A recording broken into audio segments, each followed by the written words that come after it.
So in terms of the format for today, you're going to hear from Michael with a couple of updates, and then from me, and each we've sort of given about an hour for each of those presentations and questions. And as always, we're happy to have your feedback about this event. This is a bit of a new thing for us, doing this together, and we're happy to have your feedback about it. We thought it would be useful to do it jointly as opposed to separately, make it a little bit easier for you to attend, and if you have any thoughts about this format, please let you know. This is our 7th and last town hall, so we've been all over the province, and we have not killed one another. So I feel like that, even on the road trip portion of the trip, so it's all good. And just a little note before I turn it over to Michael, just to emphasize that the CMTO and the RMTO have very, very different mandates. There's a little bit to talk about here. I'll talk about a little bit more about it later, but the RMTAO is there to promote their member interest. The CMTO is about protection of the public interest. So both of these mandates are very important for the massage therapy profession, but they are very different. And we're going to talk a little bit about that in our conversation.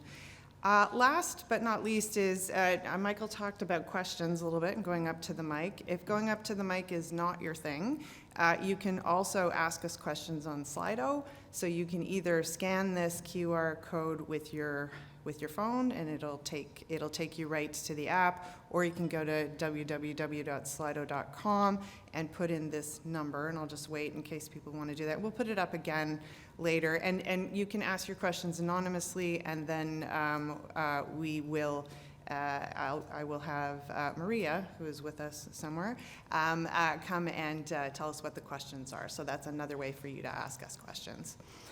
And with that, I will turn it over to you. Great, thank you, Maureen. I will also mention that you will not be filmed if you're asking a question at the mic, just in case anyone is a little bit concerned about that. The camera will not be on you. I'd like to give everybody a bit of an overview of the RMTAO so that you can understand the things we've been working on and what we're looking forward to. When I look back on 2023, we worked really hard with our advocacy and building relationships with government, leading to a large number of important meetings. We really ramped up our advocacy in the past year, and that's led to increasing recognition from government and officials, including bureaucrats, but also the insurance industry, where we do a fair amount of advocacy, and other healthcare professions. And that's very important in promoting the values and what massage therapy stands for, and promoting the profession as a healthcare profession. The more members we represent, the more powerful our voice and the more powerful our advocacy.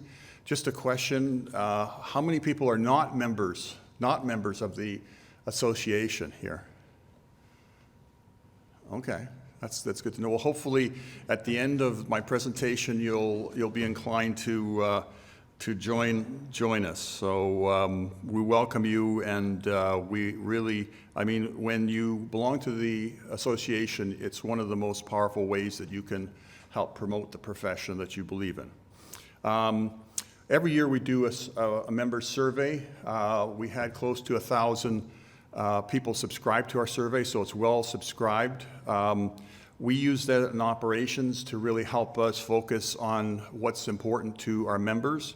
Some of the things are very high level. This includes lack of inclusion in government healthcare initiatives is one of the big issues from a member's perspective, and also inconsistency with insurance coverage for massage therapy with the big insurance companies. And I should also mention that advocacy for tax exemption of HST is a very big issue for us. Just to give you a little bit of an overview of what membership includes, one of, I think, the important values of being a member is you have access to community-based networks.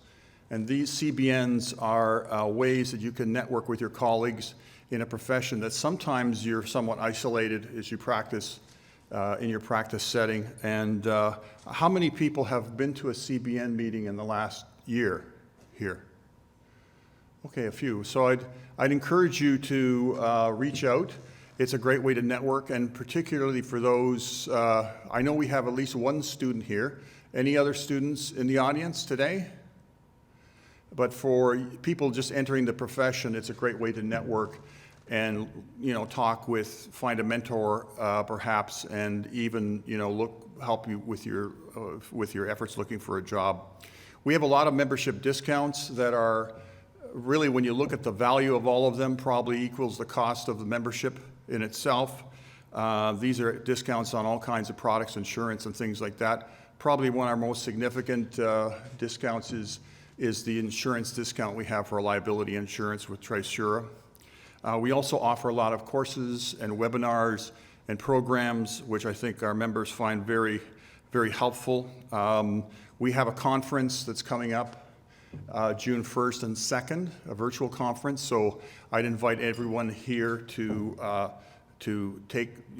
join us for that conference. And another thing that I want to point out, because I think it's been relevant to a lot of the conversations we've been having over the last 3 weeks that we've been doing these town halls, is we've done a fee survey recently, and it indicates the fees levels throughout the province in different jurisdictions. So Toronto East and Toronto West are part of that survey, and it's very helpful in setting prices so you know what other people are charging. How many people have had a fee increase in the last year here?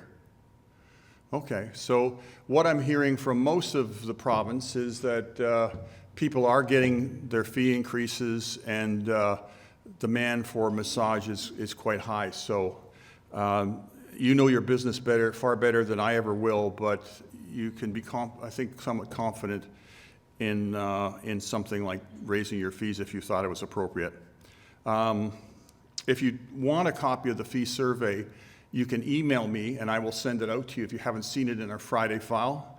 My email is pretty straightforward, michael@rmtao.com.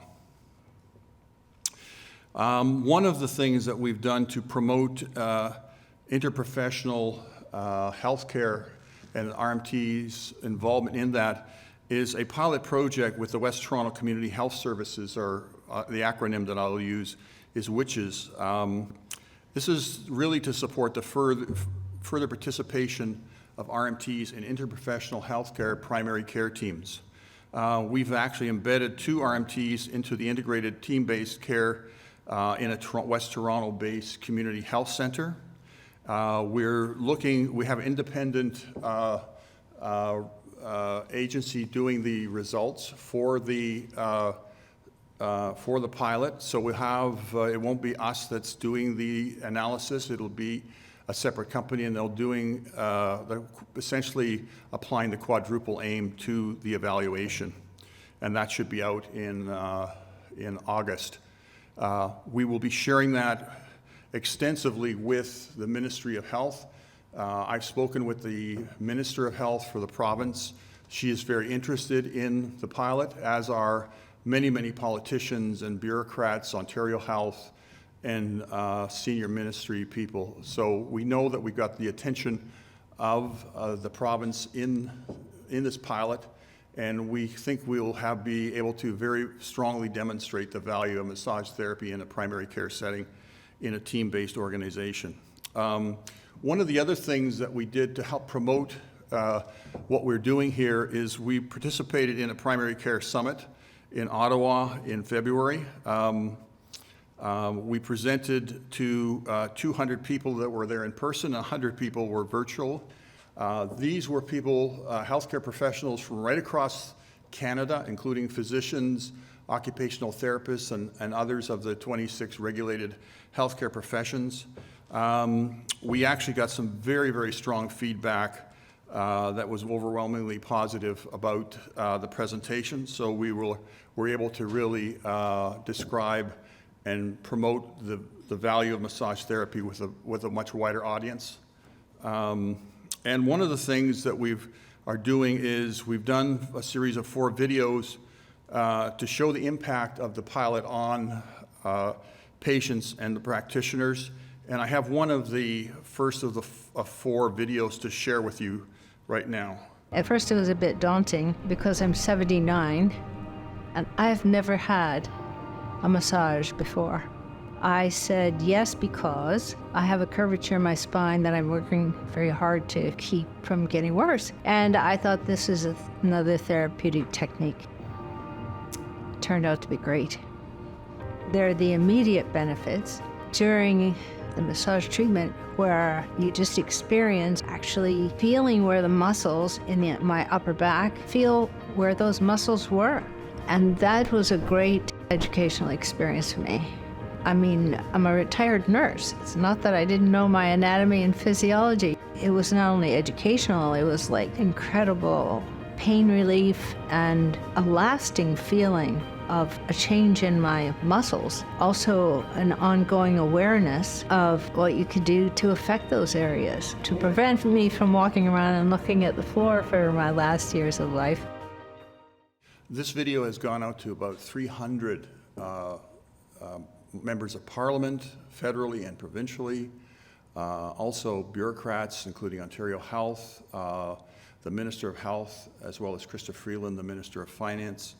So we are sending them out every 4 to 6 weeks. We're just due to release another video very, very shortly. And it's a way that we've created to make massage therapy a little more meaningful than just the statistics that we're generating through our pilot project. When you see a patient story like we've just seen, it really adds an element that I think particularly MPs, who are really just people like all of us in terms of their expertise, they're people that are more representative of the public, and so I think it helps create the right impression with them. One of the other exciting things that we did was we had a Queen's Park Day for the first time since 2018. It was a really exciting time and I think a very big success. We had 28 people attend. 24 of those 28 were volunteers. And we had 3 strong messages that we were promoting with the MPPs at Queen's Park that day. One was the need to include massage therapy in community health teams across Ontario. 2 was HST exemption. And the 3rd was obtaining third-party sign-off on treatment plans related to motor vehicle accidents. And we received a very, very positive response from the MPPs there on all 3 issues. I have meetings coming up with most of the people that we met with that day, including a number of ministers. The current government is very interested in reducing red tape, so even the issue of third-party sign-off is something that we had a very positive response to. The other major thing that we did that day was MPP Franz Jelena, who represents Sudbury, introduced a bill that will now go through the legislative process and ultimately will make the 3rd Wednesday in every October Massage Therapy Day in the province.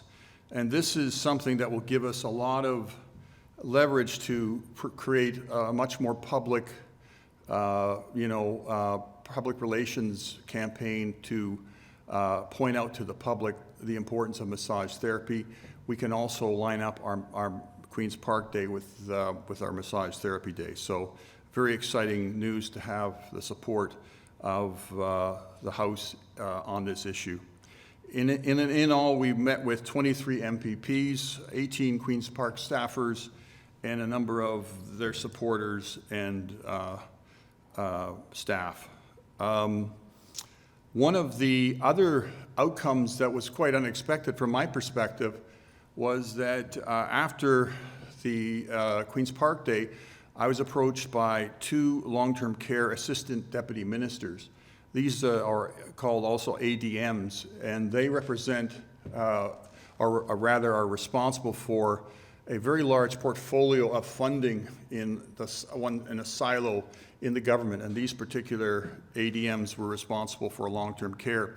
they were very interested and had heard about the pilot through, I guess, their colleagues, and were very interested in hearing more firsthand from me about it. One of the exciting things that I learned was that they are receiving funding from the provincial government to understand or to try and keep seniors healthy and at home longer, and feel that the pilot will demonstrate this and that RMTs have a role to play here. So that's very encouraging from my perspective, and they're very interested in the final results that we'll share with them and talk further about how they can have funded. I should mention, because I think I forgot to mention, that the two positions that are at the CHC that we've funded are salaried positions. That's like if you're a member of a family health team or a community health center, you're a salaried position. You also receive benefits and a pension plan. So that is really what that entails when you become a member of a family health team or a community health center. We also do a lot of work with insurance companies. Insurance companies, of course, are very essential to the distribution of benefits through plans to RMTs. I think RMTs last year had about $1.2 billion in benefits from insurance plans across Canada, which is one of the largest groups that recipients of benefits itself. Insurance companies, of course, are very large organizations. They're all Canada-wide. They also have many other lines of business, and insurance to RMTs is actually just one of many different things that they do. So they are a challenge in terms of dealing with them, but I've reached out and have worked with the CEOs of these companies, the senior vice presidents and the directors, in helping members understand issues such as delisting. I don't know how many people here are familiar with delisting as a practice. Okay, not everybody, but it's very much within the purview of the insurance company to delist you from receiving benefits through their plans if they feel that you've done something inappropriate, which they would call fraud, which is, so if you don't keep your records accurate, or if you don't comply with when they write to you or send you some information. So it's an issue that has a very serious impact on not a lot of RMTs, but it certainly is a devastating thing when it happens. And oftentimes what I've encountered is that there's a misunderstanding with the insurance company, and therefore it's something that can be resolved more through dialogue and discussion. The insurance companies have met with me about delisting, but they've also, we've talked about the requirement for physician referral to receive massage therapy. They have all written me and said that they are moving away from this practice. However, some plans still require it. The other light, I think, from this perspective is that I met with the Minister of Small Business, who sees this as a red tape issue, and they're trying to free up the time of physicians to focus less on paperwork and more on their practice. So I think there's further discussions and potentially some action that the government itself might take in Ontario. One of our pillars in our strategic plan is research and education. We last year introduced a $10,000 grant to a master's student to help promote the level of education out there. We know that to do research, you need to have a much stronger educational background, masters and PhDs and things like that, and so we want to encourage that. I mean, we have a lot of work to do on the research file, because our baseline is really just at the foundational level, and so what we're trying to do here is promote a higher level of education within that with RMTs, so that they can do research and are able to do that. It's really a long-term strategy. Next year, however, we're going to offer one master's grant 4 BA grants and 1 Indigenous high school grant to become an RMT as part of this program. One of the organizations, I belong to a number of organizations that include other associations, other healthcare associations, and there are 26 regulated healthcare professions in Ontario. They all belong to an organization called the Coalition of Ontario Regulated Healthcare Professional Associations, or CORPA is the acronym that we often use. This is very important to be part of that network as your association, in that we can look at barriers, particularly with the insurance industry. When we speak as one voice or as a larger voice, the insurance companies are more inclined to listen. Whenever there's suggestions of healthcare regulation changes that might affect our profession or the profession of others, we often have common interests here and are very active in meeting with senior government officials and sharing our perspective. It's hard to imagine a major change in healthcare provision in the province without them contacting CORPA as an associated group of professionals. And this is important because government bills, if you follow what's happening in British Columbia, for example, they've essentially are amalgamating all of the colleges or a number of the colleges into a few colleges. And this can certainly impact the landscape in Ontario, and it's something that we would not be in favor of generally. We also, of course, have a great relationship with the CMTO. That's important. I urge you to reach out to them if you have an issue. They're quite accessible, but sometimes if you're having a hard time getting clarity on some issue, I'm very happy to listen to you and get an answer directly from the CMTO on your issue and help bring hopefully a satisfactory conclusion to what it is that what the issue is, or the point of view that you want to express. A few years ago, the organization that does the testing for students, Prometric, had a number of challenges. The association was very involved in helping address those issues and getting them resolved quickly, more quickly often than people could do on their own. It's a much better situation now with Prometric, but we're still available to help our student members. We have something over 800, around 880, I think it is, student members. So we have a significant number of student members who belong to the association. There's a couple other associations that I should mention that I'm part of. One is the WSIB Health Professional Forum. I'm actually the chair of that group. We look at issues in dealing with WSIB. We've been very active, and they've been very receptive to suggestions from us to simplify and make easier their paperwork, but also, most importantly, increase their fees on a regular basis. And last year, they had a 4.2% increase, and they've committed to doing an annual cost of living increase every year.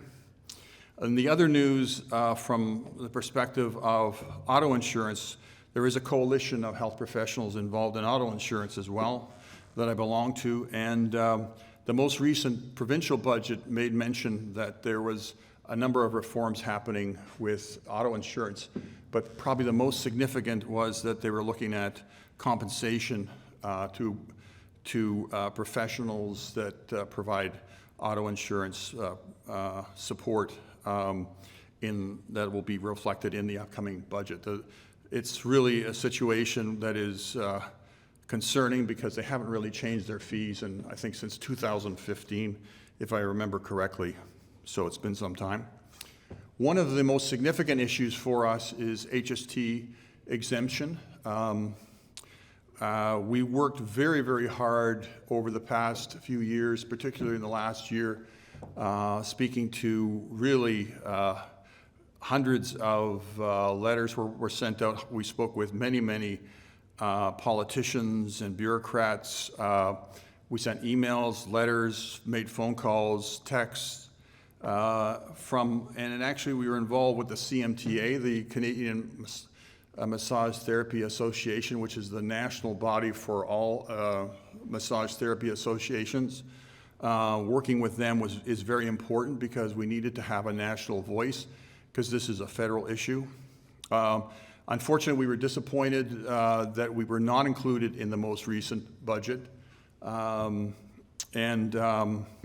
We also circulated I forgot to mention, we circulated a petition that garnered 18,000 plus signatures that is going before the House of Parliament in Ottawa. Just to share with you where we stand on the issue with the government. From their perspective, and we've had this reinforced from them themselves, we qualify for HST exemption. We have a minimum of 5 provinces that are regulated provinces. We also have letters from all the provincial associations that their members are supportive of HST exemption. So there's a strong support right across the country. We did a survey nationally, and about 95% of massage therapists want HST exemption. We don't really have any reason why we should not get massage therapy other than it seems a little bit of a political issue, and we need, the budget was very much focused on the next election, and we feel very strongly that our time will come. We have had some conversations, and I have a meeting upcoming with the Department of Finance, Krista Freeland's office, to discuss this issue. There has been some indication that it may even be included in the fall mini budget that's coming out. So I'd encourage people not to be dismayed by the fact that we didn't get the exemption in this past budget. I feel that our time will come, and I'm encouraged in my thinking in doing that.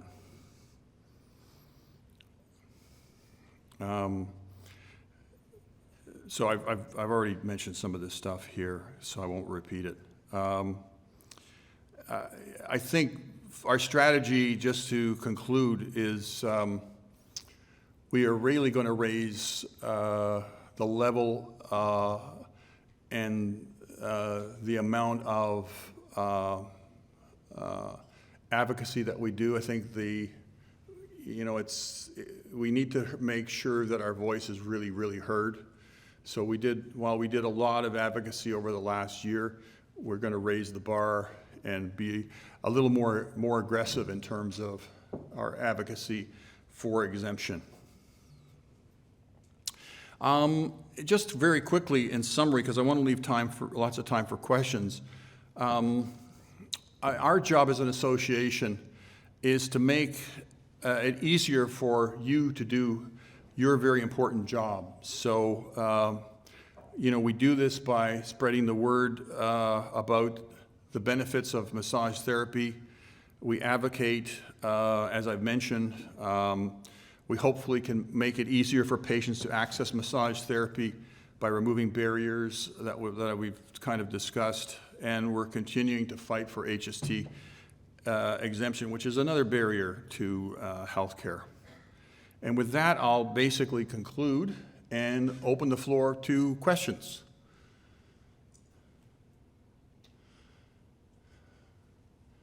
Okay, if you'd like to come up to the mic, that would be great. Good morning. Thank you for having the town hall and for all the work that you're doing. It's still the same work that when I left Ontario 22 years ago was ongoing then. Great conversations to have with politicians and keep on pushing the envelope. Change takes a long time. I'm interested in the integration with the RMTAO and the grants that you're giving and what partnerships you're forming. I work with the NIH. I'm a researcher with a master's degree. And I've been an RMT for 30 years, But in the United States, basically, even though the low education of manual therapists, there's groups like Neurons Matter, there's groups with the NIH that push research protocols with manual therapists, and basically integrate PhDs who have the ability to address hypothesis with including massage therapists in their protocols to look at manual therapy. And I've never seen anything go on in Ontario. I had to go to the States to find funding for research, to actually do clinical research for massage therapy. So I'm wondering how you're addressing integrating massage therapy research into protocols that are actually being developed at universities in Canada and the funding for that. So initially, when I started my role and was looking at this issue of research, I thought that if we got funding, which seemed to be something that we could do, through sponsorships and other things like that, that we would make funding available for people to do research. What I realized fairly quickly was that there's, I believe, something like 3 or 4 PhDs, RMTs that have PhDs in all of Canada. So there's not a lot of higher education. So that's the reason for the program that I described. We've also done, we have a research article in every Friday file as well, but our pilot project is actually a very significant research project in itself to prove the value of massage therapy to the Ontario government. I have had behind-the-scenes conversations with the University of Toronto about, because that's where the money is, the big money is, of course, with the universities and with the province. I think on the provincial side, as we do more to promote massage therapy with the government and get recognition, we will be included potentially more often in research projects. And also building a relationship with the universities is very important to be included in that. So it is like very much a foundational thing. There's a lot of work to be done. And we are looking at strategically more that way as part of a way of growing the capacity, if you will, to do research in the province. It isn't just a question of throwing money at the issue, I think. It's a little more nuanced than that. Next question. What is the duration of the pilot project, and how long do you think it will take to turn around a report? So the pilot project ends in August, and we expect to have within a month the report. We've primed, like I said, probably 300 different MPs, bureaucrats, and ministers about the project. So we're in ongoing, updating them ongoingly. We've updated them probably 2 or 3 times since the project began so that they are primed for this. And we expect by the fall that we will have a whole series of meetings to discuss the results of the pilot.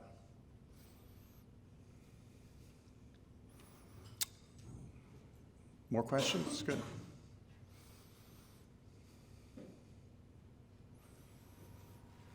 Yes, hi. You mentioned the amalgamation of colleges happening in British Columbia, and I would presume that our government, in its red tape issue, would probably like to look at that as well. So can you sort of mention what kind of negatives could we expect as massage therapists if we're sort of piled in with everything else?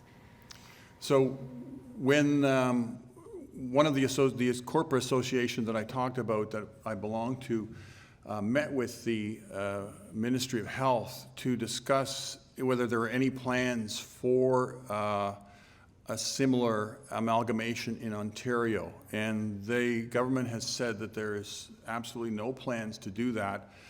We also have our ear to the ground, so to speak, with all of our government relations people about this potential issue.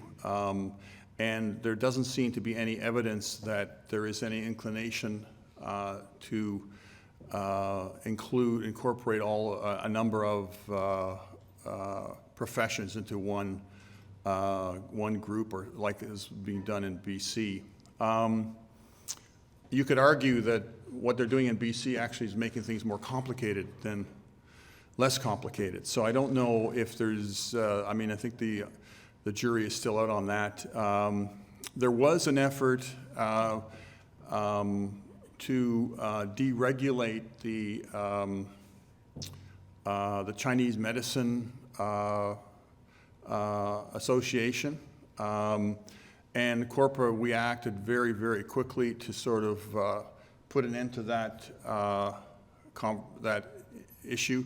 I think within a matter of 1 week, the government reversed its position. So it's something we're watching very closely, but there's nothing that I see that make me feel uncomfortable about the issue.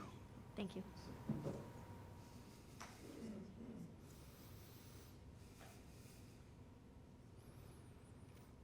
Any other questions? It's a lot easier when I take questions during my presentation. But do you have any from Slido? We do. All right. Okay, this one is for both you and Maureen, please. Could a compassion fund to help with clients in need be set up with either RMTAO or CMTO? Instead, individual RMTs using a sliding scale.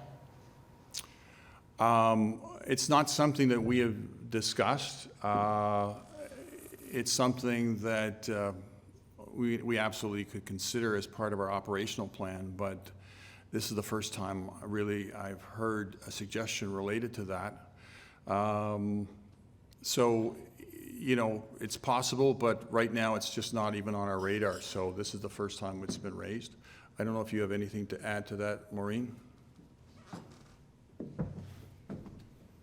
I would just say that generally speaking, the College of Massage Therapists is not involved in the funding of massage therapy, so that's not something that we would normally use, although we are supportive of, obviously, of clients having access to massage therapy. So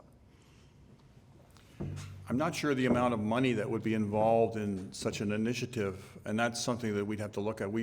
The association itself has a fairly defined budget. Our priorities in our strategic plan are set by our board, and that kind of outreach currently is not within the focus of the association, but these are all issues that we can look at in the future, and certainly if we hear more interest in that as we grow, that might be something we could consider.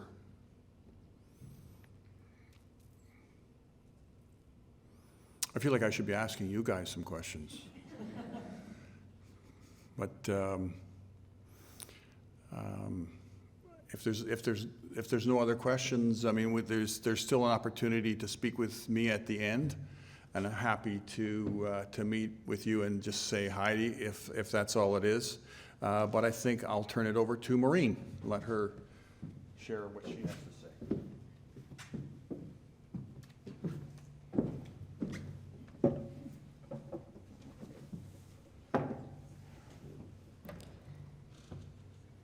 Okay, so just a reminder that if you want to ask questions on Slido, you see how it works. You can scan that with your phone.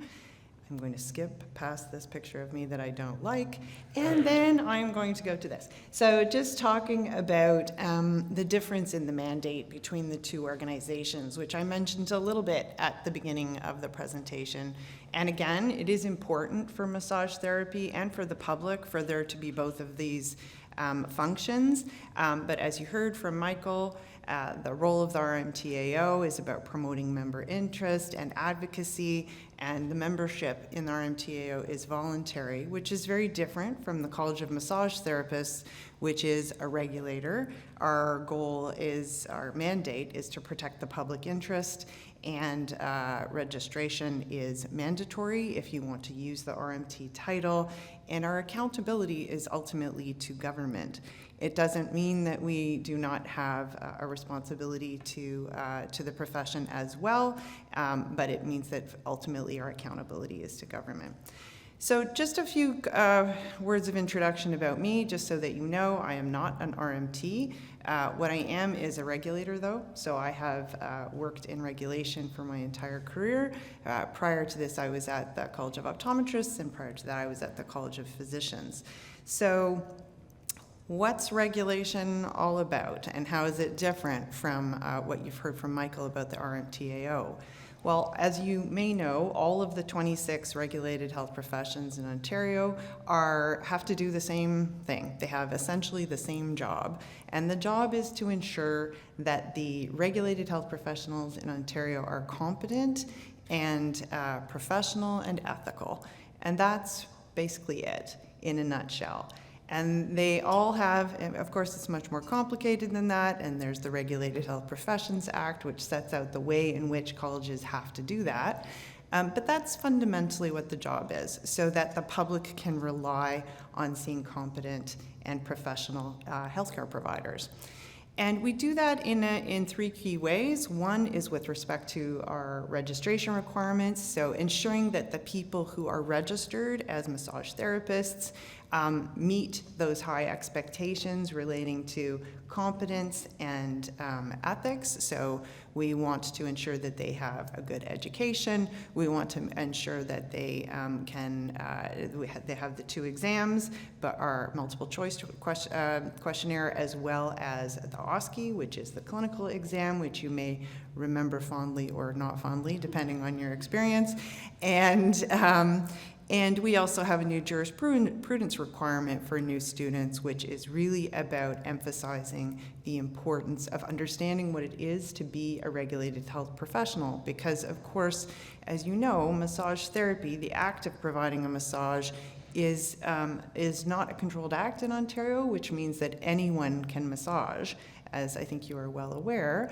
But it is our view that having a massage from a regulated massage therapist is better for the public because of these high entry to practice requirements that we have in place, as well as our quality assurance program, the STRIVE program, which you will be well aware of because you will have just completed your practice profile, I hope, and if you haven't, really you should do that right away. But again, the purpose of the STRIVE program is basically to make sure that throughout an RMT's career that you continue to have that clinical competence and continue to act professionally and ethically.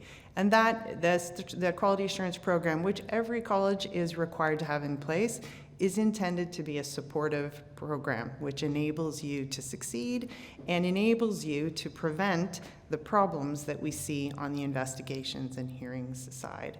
So the last key job that a regulator has is to respond to the questions and concerns and complaints that come to our attention. So we do investigations of those matters, and we are required to do that.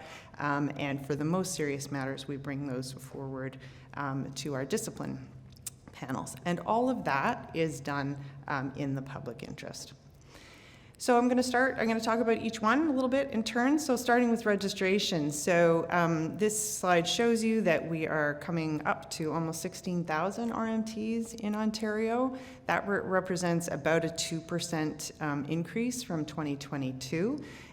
There's obviously a lot of movement. People come in, people leave the profession, so there's a net increase of about 2%. We've had an increase in our general certificates and a decrease in our inactive certificates over time, and about a 10% increase in our new RMTs registered. So in 2022 we had about 900, and 2023 was 1,000. So that gives you a bit of an idea of what is happening with respect to the numbers.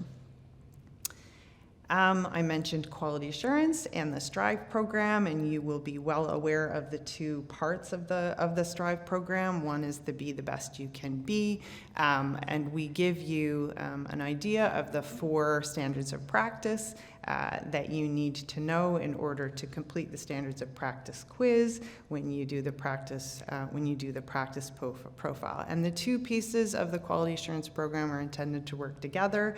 And again, intended to be supportive and to set you up for success and help you avoid problems, because helping you avoid problems helps us achieve our public interest protection mandate, right? Because that's better for the public when problems are avoided.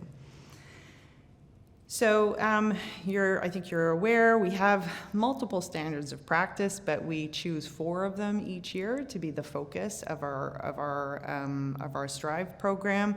This year, they're consent, fees and billing, collaboration, and conflict of interest. And the idea is that over the course of your career, you will demonstrate your competence and your awareness of all of those standards of practice, which are really important for demonstrating competence and professionalism throughout your career.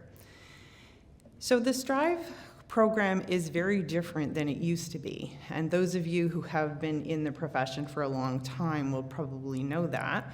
But it used to be that we randomly selected people from the profession to do a more intense practice assessment. And the problem with that approach, which many regulators use, is that you sometimes select people who don't actually need additional support.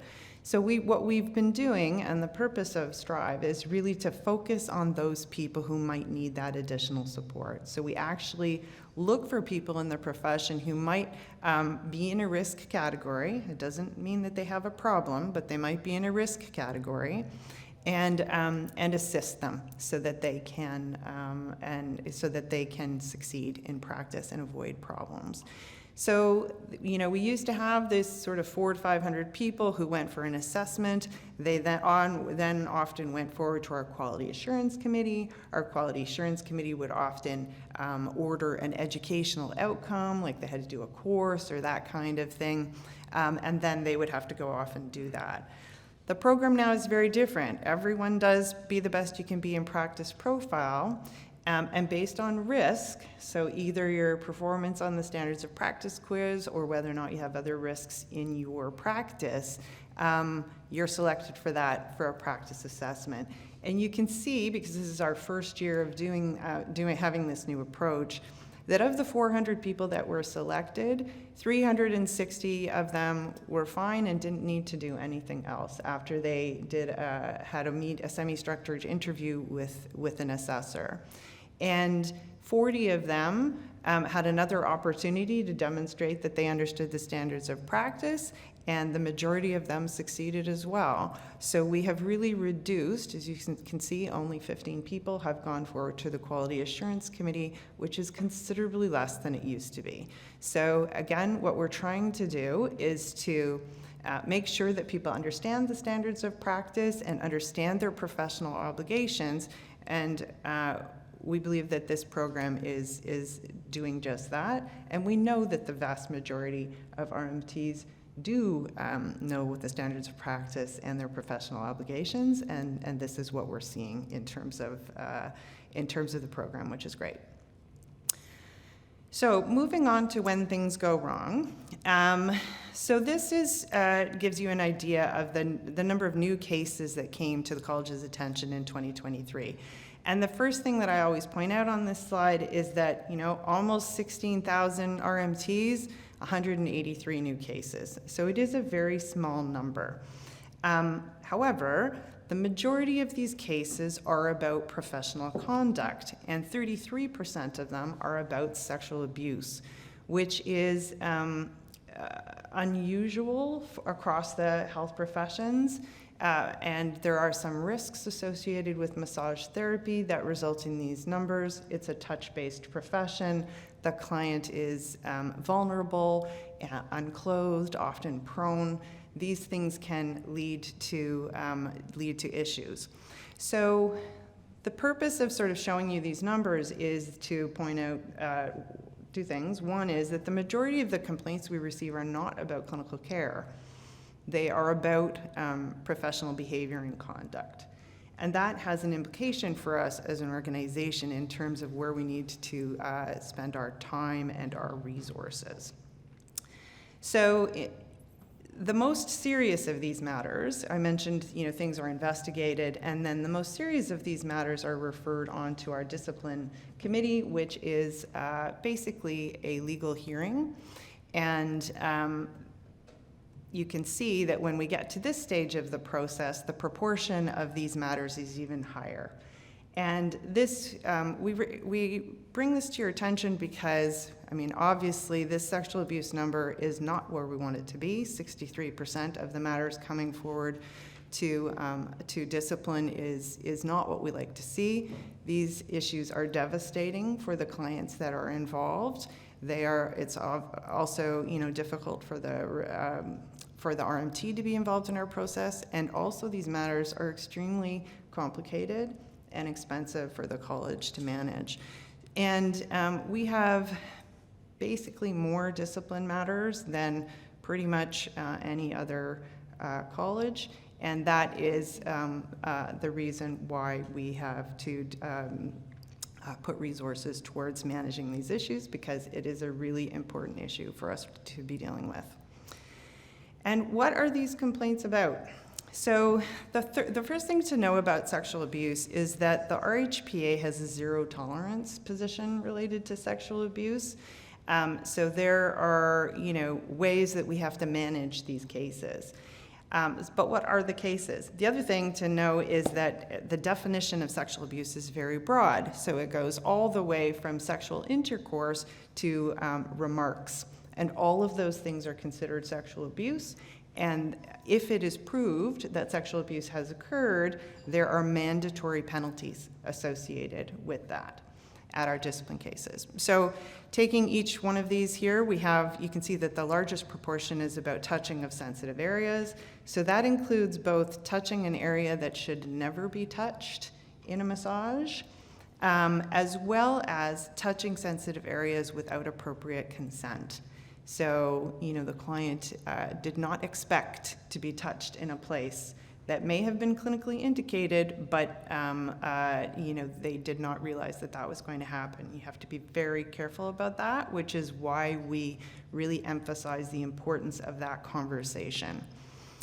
Offering sexual services is a bit of a weird one from 2023, because I would not say this is a widespread issue, but what it is an RMT allowing their billing number, name and billing number, to be associated with a clinic that is not providing clinical massage and is offering sexual services. And that is something, obviously, that should not be done.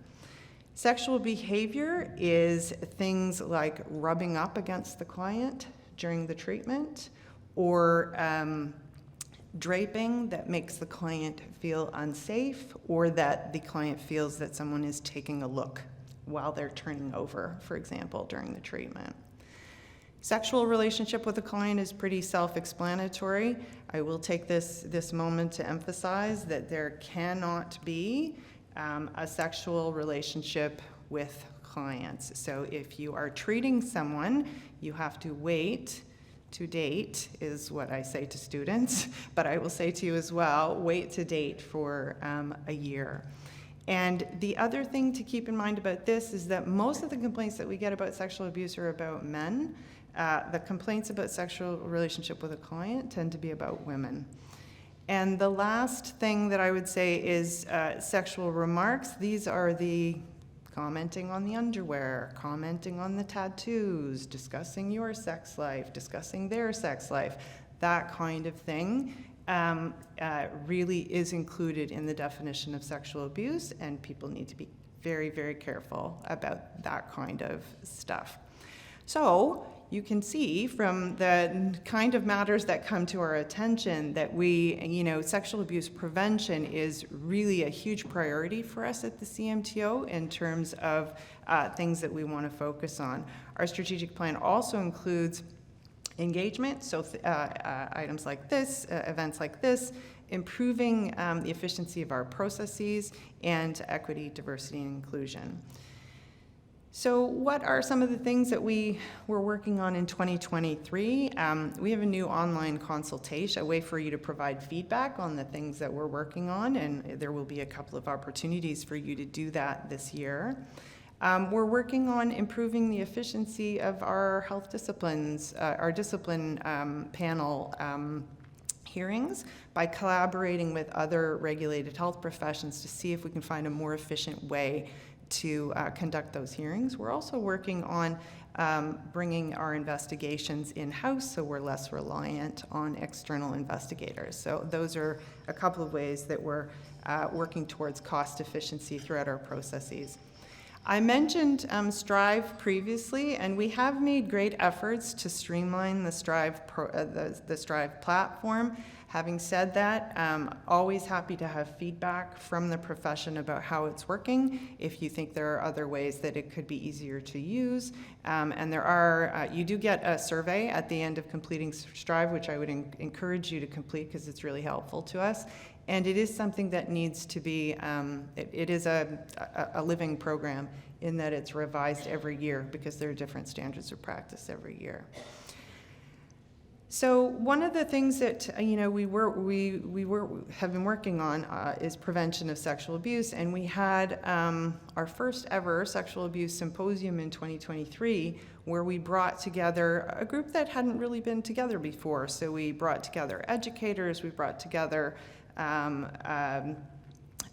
client advocates, and other regulators to talk about what can we do collaboratively to try and prevent these issues from occurring in the first place, as opposed to focusing on when they have already occurred. And it was a really great conversation, and it led to a number of recommendations, including a client-focused poster, which is actually available, and you can take that with you today, which really speaks to the clients about what they can expect in a massage and how they can, express their consent and how they should feel covered, all of that kind of thing. So happy to have your feedback about that, and feel free to take one of those. Other things, accreditation of educational programs was a recommendation of the symposium, but also something that we've been working on for what feels like 100 years, but is only about 10 years. And we finally have a registration regulation that will require the accreditation of all massage therapy programs in Ontario in the next 3 years. So we really think that that's an important step in ensuring the consistency of education of all RMTs in the province. And we're going to be having an educator symposium later this year in follow-up, so really focusing on that educational side of things. And excuse me, the other thing is that I mentioned the jurisprudence program. So as of the beginning of this year, all students will be required to complete the jurisprudence program in order to become registered. And this and it's also available to practicing RMTs who would like to use it. So and it is free, and something that you might want to use in terms of enhancing or refreshing your own skills. And we have a little bit video about it. Did you know the College of Massage Therapists of Ontario, or CMTO, has a new jurisprudence program that is available online? But what is it? It's a program that provides registered massage therapists, or RMTs, with an overview of the legislation and standards that govern their profession in Ontario.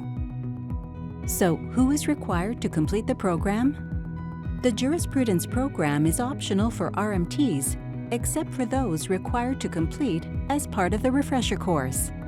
And as of January 2024, the program will be mandatory for all new applicants applying to CMTO.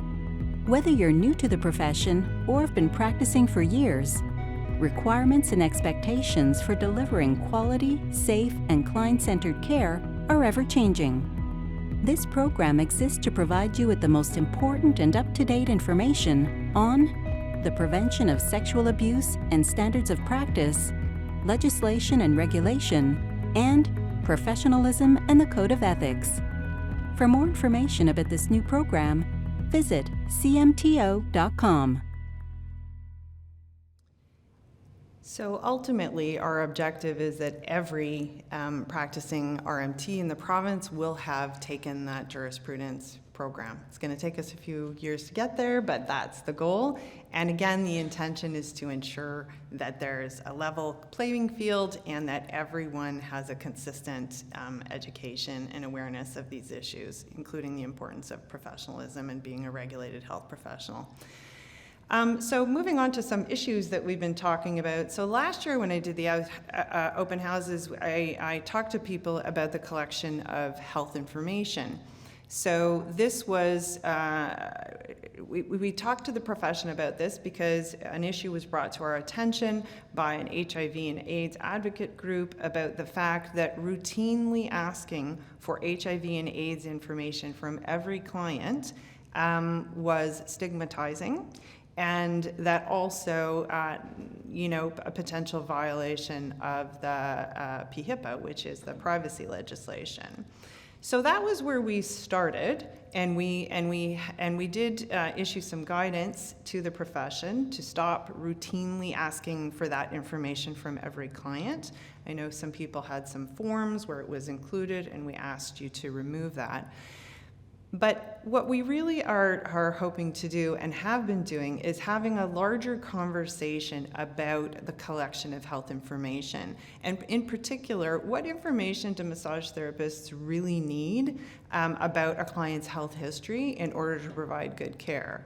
And they do, and you do need information in order to provide good care. So the question is, what is that, and what's the best way to ask those questions, and what's the best way to get the information that you need? So we've been working in the background. We've had a couple of focus groups, and we've been working to develop some guidance, which we are now pretty much ready to put forward. So stay tuned for that.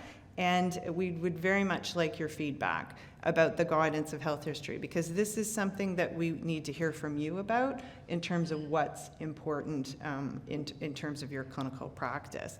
And some of it might be about, instead of asking for every single drug that a person's on, maybe asking a question about, are there any drugs that cause you to be particularly prone to bruising or lightheaded? Those kinds of things, like things that are actually relevant to the provision of massage therapy. So stay tuned for that.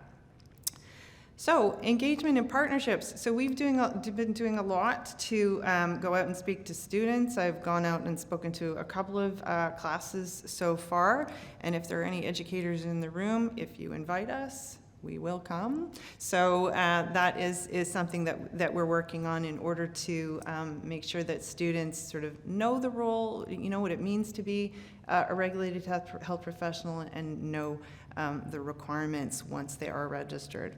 We do a lot of work with other regulators, so I am involved in a group that meets with the other regulated health professions in Ontario that are sort of rehab focused, so the kinesiologists, the chiropractors, the physio.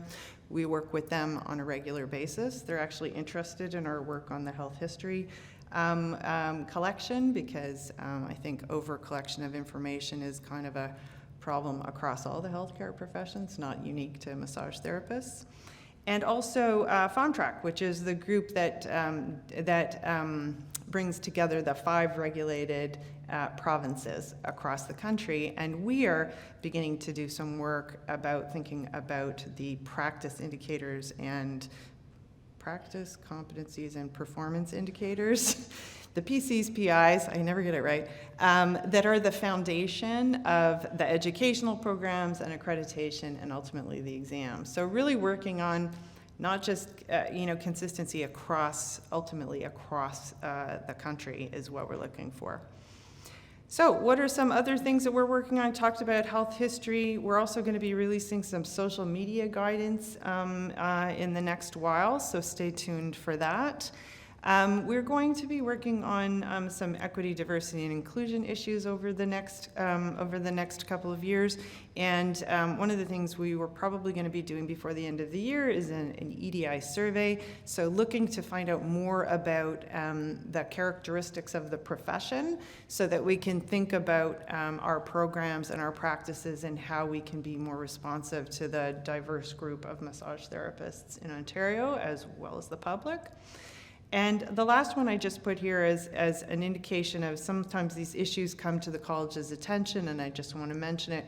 We have had some employers contact us and say we're seeing a bit of a thing with new graduates using headphones during massage therapy treatment.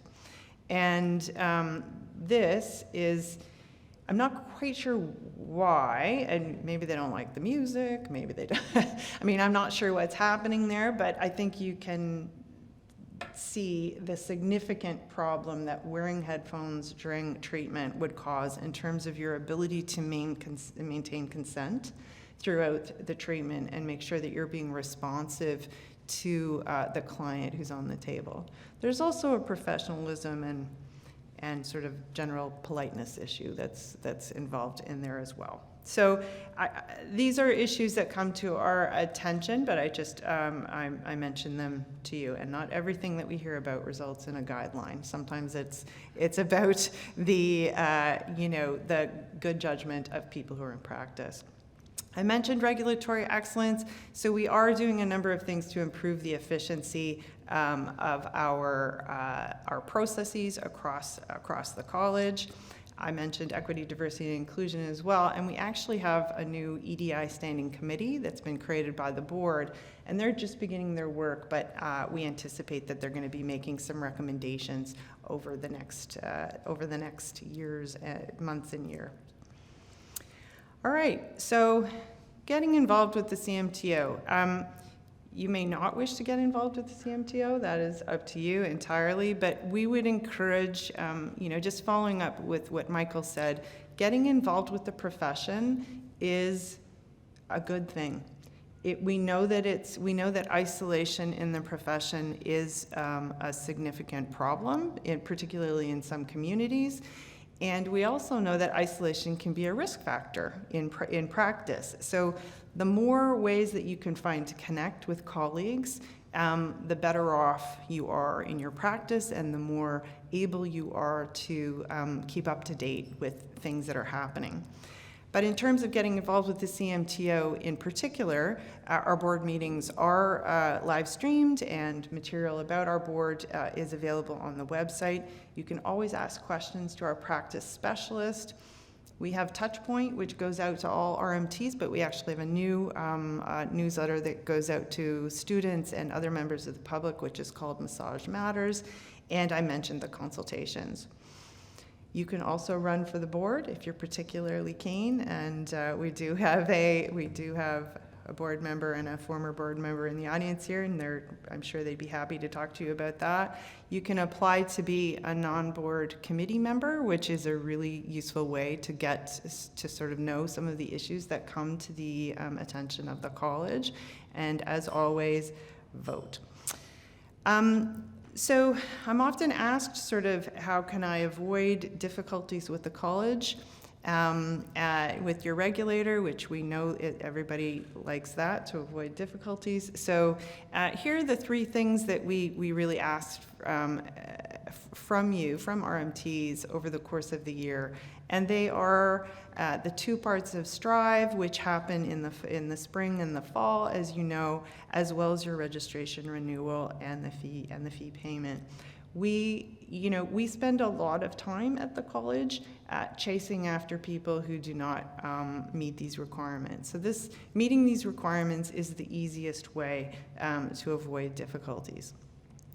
The other thing, because sexual abuse is such an issue for us, is I have been talking to students, but I will also mention this here. We have this ABCD to try and remind people about the other ways that it's important to avoid problems, and they are boundaries, maintaining those professional boundaries, not having sexual relationships with clients, ensuring that you have consent and appropriate and ongoing consent, and being careful about draping so that the client feels secure and safe. And again, this is our poster that was created as a result of our sexual abuse prevention symposium, and it is available for you to take with you. And that was it. Happy to have any questions, either now or on Slido, or if you think about something later, our practice specialist will answer any clinical questions you might have. If you are a person who has questions about registration, we have registration people who can help you with those questions.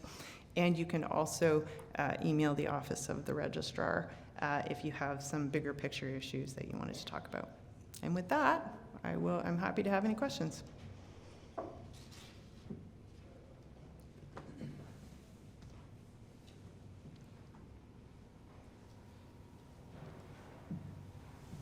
Hi, so as an RMT with 25 years experience, I find that the STRIVE program is very difficult.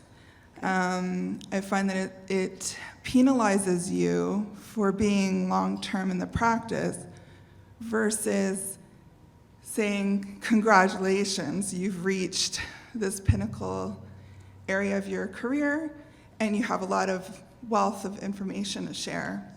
I find that the questions are very difficult. Okay. And that might need to be more looked at. Okay. As well as, like, I'm on a bunch of different Facebook sites, and one of them is STRIVE related. And so a lot of my colleagues feel the same way, that the questions are difficult, or that they're worded improperly, or they're not sure exactly what they're asking in the question. So to be more straightforward with the question in relation to consent and interpersonal relationships and referrals. Okay. Yeah.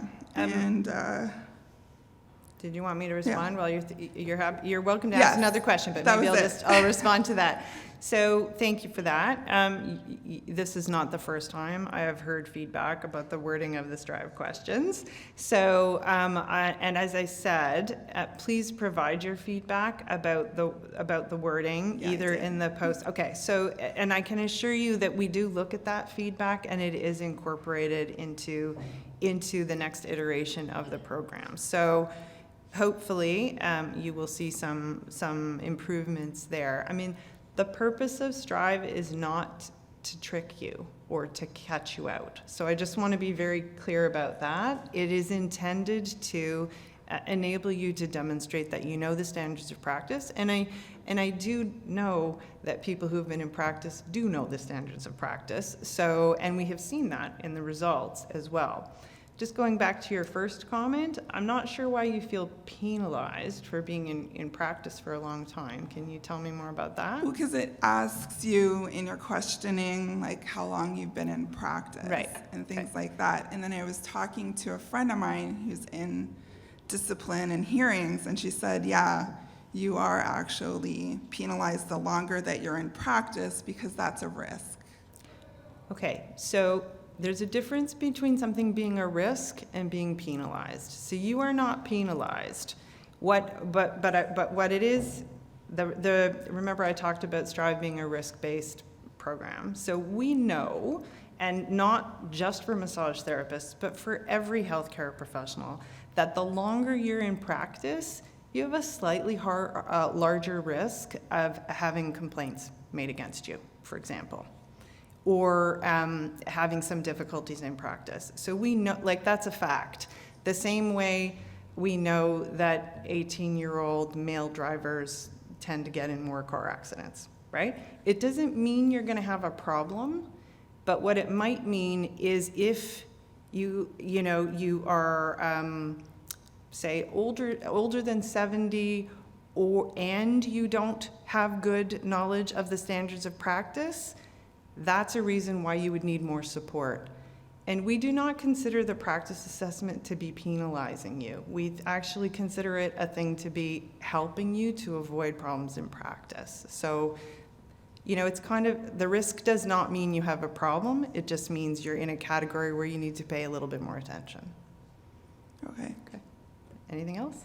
Those were mainly the big thing. Okay. Is being in the profession for so long, the CEU's reporting was a lot easier for me to do than to do the STRIVE. Yeah. Okay. Thank you for the feedback. Yes, you're welcome. All right. Any other questions? I have a question. Okay. Can you just go back to that slide with the funnel?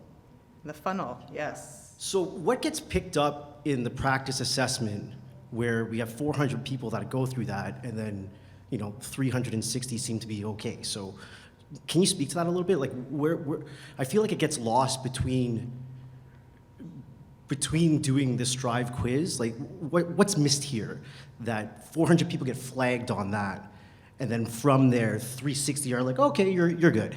Right. So what gets missed there? So, the way that you're selected to be in that group of 400 is for reasons about your practice. So there are a couple of risk factors that are included in that. One is, if you're a new grad, so we know that there are some increased risks related to being a new grad or being, over 70. So those are some risk factors. But that's not the only thing that would cause you to be selected. It's also about whether or not you've had a history with the college, of complaints or non-compliance, and also your performance on the standards of practice quiz. And it's the combination of those things that say to us, this person might need a little bit more assistance. It doesn't say to us, whoa, this person's a big problem. What it says is that they might need more assistance because of the category they're in and because we know that people in similar categories do run into some problems. So what happens then is they have a pre-interview questionnaire and then they have a semi-structured interview with an assessor, and the assessor says, because remember, the whole purpose of this is to ensure that you know the standards of practice and what it means to be a regulated health professional. And once we establish that with the assessor, then you're good, right? So the purpose of this program is to identify people who might need help, provide them with that help if they need it, and then support them moving on. So that's why the results we're seeing are kind of the results that we expected, because we know that most people are, the vast majority of RMTs do know the standards of practice and are practicing appropriately. Some of them might need a little bit more help, and some people who still don't understand the standards of practice after talking to an assessor are the people that would go forward to our quality assurance committee, which again is not a punishment, is intended to be supportive. So you might need to do some additional education. Did that? Okay. Hi, thank you so much for your work. And coming from BC, I absolutely appreciate the Strive program as opposed to taking non-evidence-informed courses and the focus on jurisprudence. I think that's an excellent way to protect the public. I will bring up one complaint with moving from BC to Ontario is the fact that tissue has been removed from my practice where I need extra jurisprudence which actually sexualizes the tissue by saying, I need extra permission to work on your gluteals. So I'm not sure if it's the insertion of the gluteals, I'm not sure if it's the top half of the gluteals or the bulk of the gluteal muscles that I need extra permission for. And I find it absolutely ridiculous that you're sexualizing a tissue that I have been trained to treat in every other profession. They don't need extra permission to treat tissues. In fact, are expanding their practices to treat internally and treat other tissues. And as soft tissue experts, we should be allowed that opportunity. Okay, so thank you for that. And I have heard this feedback before, that the consent for sensitive areas form sexualizes the RMT, the treatment. Obviously, we disagree at the CMTO. And the reason we do is because of the cases that we have seen where clients do not understand that if they come in, and I am not an RMT, so if I get the bits wrong, let me know, but that if they come in with hip pain or back pain, that is connected to their, some of them don't even know what the glutes are, so the terminology. And they don't realize that, you need to treat the glutes in order to address the presenting problem. And we have seen people be surprised. So it's less about the form than it is about the explanation and the conversation, so that people are never surprised by what you are touching, right? And layer onto this the fact that some members of the public don't appreciate the clinical nature of a massage. And I'm sure you've seen this in your practices, right? So they don't really realize that you have the expertise and the knowledge, and part of it is the conversation about ensuring that that happens. So from our perspective, the consent for treatment of sensitive areas has been important in terms of making sure that the client, those conversations happen and that clients are not surprised. Because when they're surprised, they complain to us. And that is what, of course, yes. Thanks. I appreciate that response, and I understand where it comes from. But as a professional in my clinic, it is my responsibility, and through jurisprudence and the STRIVE program, I am educated to actually explain those things and ask permission. So my verbal permission, as opposed to like, please sign this iPad because I'm going to be treating your sensitive areas because you've said low back pain, seems like a different conversation that sexualizes the tissue. And it's other areas as well. I do a lot of breast cancer. It's a lot of form filling out in order to treat sensitive areas. But if somebody's coming for breast cancer treatment and I'm treating sensitive areas and I'm already filling out a lot of forms and filling out consent forms, obviously, if you're coming in for low back pain that's in this area, so anybody coming in for low back pain has to fill out a glute form, or Well, no, it depends on if you're going to be treating their glutes. So where do the glutes start? The glutes start Okay, up that here. is a question I can't answer. That's what I want to know. Like how Right, far right, yeah. I am going to be treating the glutes because of their insertion at the top of the leg, at the top, like if it's and it's also one of the biggest neurovascular bundles in our body. And to have to get a permission form to treat the largest form of, and if we're moving towards healthcare and not sexualizing our practice, we should be educating the client outside, inside, and everywhere that it is a medical, that is an intervention. You're not there for a fluff and buff. So it's. All right. Fair enough. Like, I hear what you're saying. I can tell you that clients do not understand the reasons why some of those areas get touched. So the conversation is, so I agree with you. The conversation needs to happen. We can have a conversation about whether, like, the form, like, the form is not the post, like, so the poster is an example of a way we want to try and deal with that before, so people understand what it means. I think there's a larger conversation, and we've heard this at other town halls, and Michael's also had this question about how do we inform the public about, so they really understand the clinical nature of massage, right? And that includes having patients to provide their health history, understanding why they need a health history, understanding why they need an assessment, all those things that we've heard a little bit about from people where the clients or patients are like, leave me alone, I've paid you for 60 minutes kind of thing. Does the data in BC, are there people reporting gluteal massage problems in BC? Because in BC, I don't have to fill out an extra consent form, so this should be nationalized. Right. This should be a conversation across all our practices. Okay. All manual. I don't actually know about the data in BC, but it's certainly something that we can look at. Okay. Okay. All right. That was a long conversation about glutes. It's my favorite kind. Sensitive. Yeah, sensitive tissue. Great.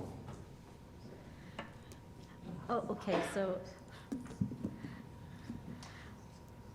and I'm going to stay on roughly the same subject. Okay. But not that. I'm looking at your numbers here, so thank you. You have this slide up again. One of your later slides, you're talking about the people who are charged with sexual abuse, which appears to be about 4 times the number of people who wind up going to the Quality Assurance Committee.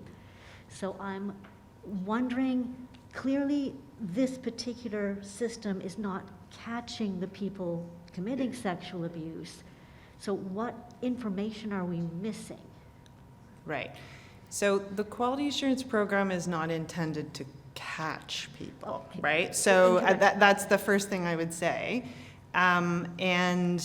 You know, the combination of matters that come to our attention are a combination of, remember the definition is broad, right? Yes, I know. But one of the subsets of matters that come to our attention are people who have been criminally charged, right?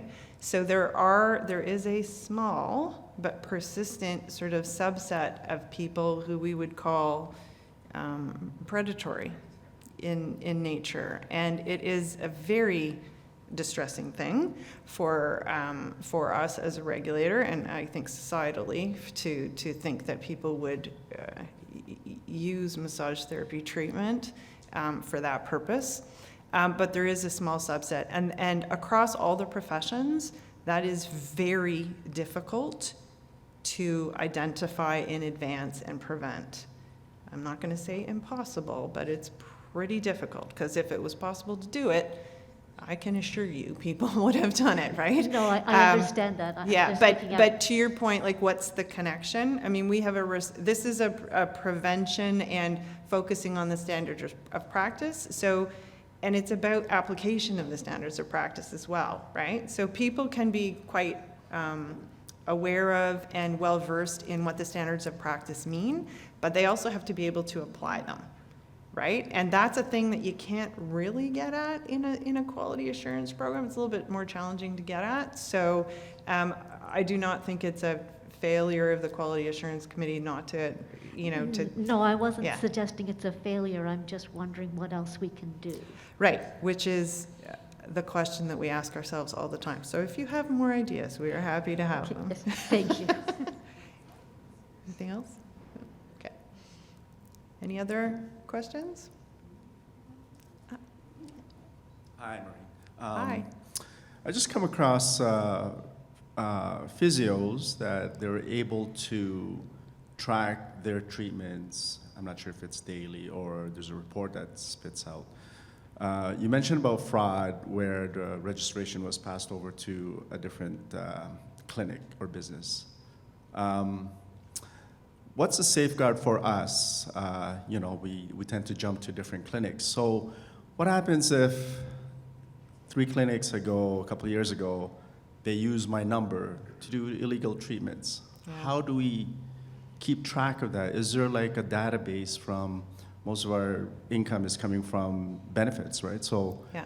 can we get a data from like the insurance company that lists our treatments, our registration at, let's say, Clinic 1 versus Clinic 2? Right. So thank you for that. And I have heard about this previously as well. And I would say that, it's impossible to sort of protect your number completely, right? Because your number is out there in the world. But what you can do is ensure that whoever is billing, if you're not doing your billing directly and someone else is doing it for you, that you periodically check to make sure that they are billing appropriately, right? So that's one of the things that you can do. There is no huge database about massage therapy treatments, as far as I know. It tends to be a responsive thing. So if the insurance companies call you and say, did you see so-and-so at this clinic on this date, you need to make sure that you have a record of your treatments and are able to validate whether or not you've done that. So this is why we emphasize the importance of record keeping. I'm not sure that it completely addresses your issue, because you're talking about continuity throughout all the locations you practice, right? That's what you were getting at? Yeah, like a history where you can Yeah. just go in and log in your registration and then it will. Yeah, and that's the challenge with not having one payer, right? So on OHIP, it's a lot easier to get that kind of broad picture of all the treatments you've provided if you have one insurance provider, which is not the case for massage therapy. So it's a little bit more difficult to track across all the payers.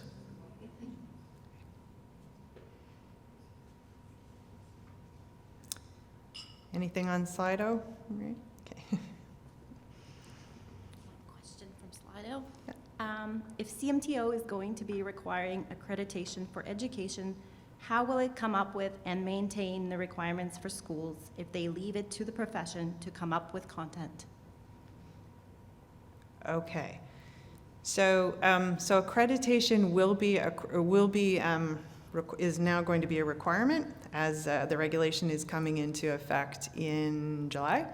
And schools will have 3 years in order to meet those requirements, become accredited, basically. And again, this is in order to ensure that there is consistency in the educational programs. But I think the question is more about the content of the educational programs. Yeah. So that is one of the reasons we are thinking more about the PCs, PIs. So everyone's going to have to meet the accreditation requirements, which are about delivery of your programs and your policies and procedures and all that kind of thing. It gets into categories, but not into like deep into the content. So, you disagree, Alex? I mean, it's not, it provides some overview of content, but I think the bigger question is how to ensure that there is a refresh and a consistency about what the content that's delivered across all the educational programs. And that's where we think that the PCs, PIs, those across the country, that's going to be important because those are a bit out of date, and I think they're about 5 years out of date. So we're going to hope to improve those, update those. A couple of things. It's nice to have such a big poster, but when you're in a multidisciplinary clinic, there isn't enough wall space for such big a poster. Okay. If it was an 8.5 by 11, it'd be easier to even frame it and put it and give it emphasis. Okay, well, that's good feedback. That's one I thing. feel like that's a doable thing. Beautiful. That's one thing. Secondly is that a few years ago when I'd come for these meetings, I'd suggested that the RMT profiles that we have should put languages on it. Yes. Because and I remember you asking that question, and it is on our list of things to do, and it should be done this year. Yeah, but that was a few years ago. I know, but Still hasn't happened. okay. I appreciate that, and it is on the list of things for us to do this year, because it God relates bless to you. our database and our public register, which is God a big, bless you. complicated, Thank you so much. unwieldy thing. But yeah, Thank you. Okay. All right. Any other questions? Okay. If not, thank you again on behalf of myself and Michael. Really appreciate you taking the time. Remember to get your parking validated and please provide feedback about this event. You'll get an email, and we'd very much like to hear about whether or not you think that this format is helpful. And we will be around for a little bit to answer any questions if you'd like to say hi. Thanks again.